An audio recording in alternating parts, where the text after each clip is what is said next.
Hello అండి, welcome back to my channel. ఈరోజు నేను మీకు చాలా ఈజీగా చేసుకొని ఆనియన్ రైస్ చూపించబోతున్నానండి. ఇది చాలా టేస్ట్గా ఉంటుంది. ఎప్పుడైనా మీకు ఏదైనా కూర చేసుకోవడానికి లేకపోతే అప్పుడు మనం ఇది ఇన్స్టెంట్గా మనం ఈ రైస్ ప్రిపేర్ చేసుకోవచ్చు. ఇంకా లేట్ చేయకుండా ఎలా చేయాలో చూసేద్దాం. ముందుగా స్టవ్ పైన ఒక ప్యాన్ పెట్టుకొని దాంట్లో కొంచెం బటర్ వేసుకోండి. బటర్ వేసుకున్నాక అది మెల్ట్ అయ్యాక దాంట్లోకి కొంచెం ఆయిల్ ఒక 2 టేబుల్ స్పూన్ ఒక ఆయిల్ వేసుకొని ఒక హాఫ్ టీ స్పూన్ జీలకర్ర, కొంచెం ఒక 4 నుంచి ఒక 5 పచ్చిమిరపకాయ ముక్కలు, సన్నగా తరిగిన వెల్లుల్లి రెబ్బలు, దాల్చిన చెక్క, లవంగాలు, స్టార్ అనాసే, ఇంకా ఇలాచి కూడా వేసుకొని తర్వాత సన్నగా తరిగిన ఉల్లిపాయ ముక్కలు కూడా వేసుకోవాలి. కొంచెం ఉల్లిపాయలు అనేవి కొంచెం ఎక్కువగా వేసుకోవాలండి. ఉల్లిపాయలు ఫ్రై అవుతున్నప్పుడే దాంట్లోకి ఒక పావు టీ స్పూన్ దాకా పసుపు వేసుకొని దాంట్లోకి గరం మసాలా కూడా వేసుకోవాలి.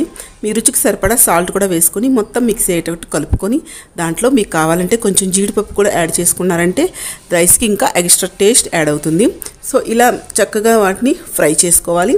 అవి ఫ్రై అయ్యాక దాంట్లోకి మీరు కుక్ చేసుకున్న రైస్ కానీ యాడ్ చేసుకున్నారంటే చాలా తొందరగా అండి. మీకు ఎప్పుడైనా కూర లేనప్పుడు ఇలా చేసుకొని తినండి. తినడానికైతే టేస్ట్ చాలా బాగుంటుంది.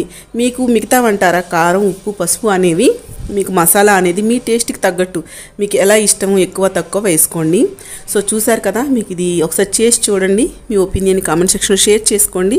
మీకు చాలా నచ్చుతుందండి, ఒకసారి చేయండి. మీకు నచ్చితే మాత్రం నా వీడియోని లైక్ చేయండి, షేర్ చేయండి, ఇంకా నా ఛానల్ని సబ్స్క్రైబ్ చేసుకోండి. మళ్ళీ ఇంకొక యూస్ఫుల్ వీడియోతో మీ ముందుకు వస్తాను. అప్పటి వరకు బాయ్, టేక్ కేర్.